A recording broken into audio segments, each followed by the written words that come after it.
The EPA wants to lower emission standards for vehicles. However, California says, oh no, we've got our own higher standards and we're sticking to them.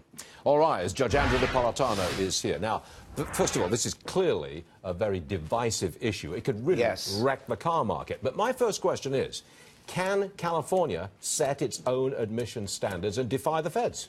As long as those standards are higher than the feds rather than lower. So the feds set a floor. Right. California can set its own ceiling. Your and my own home state, New Jersey, has the same very high ceiling as California. Now, can it do that to cars that come into California from other states? That's the problem. The problem is not registering your car in California. California can do what it wants with its own cars that it seeks to register.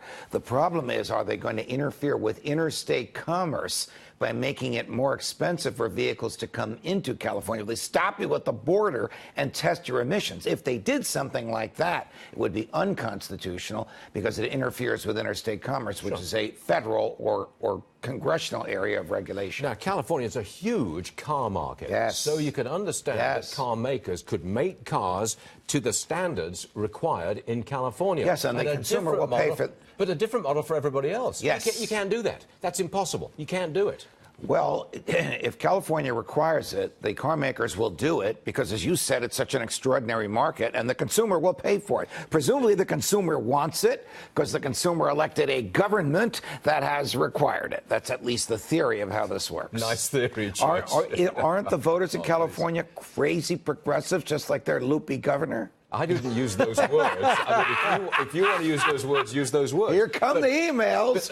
It's a very serious situation. Yes, it is. Because yes, it is. It would be impossible to have one set of cars built to this set of standards for everybody and another set of cars with different standards for California. There's a very famous Depression-era case involving mud flaps at the back of tractor trailers, and one state wanted them rounded, and another state wanted them flat, and they were actually stopping trucks at the border, and the Supreme Court said, you can't do that. You're making it more expensive to transport the goods by stopping the truck. Oh, so they set a federal standard. I think California wins this one because well, again, it's such a big market.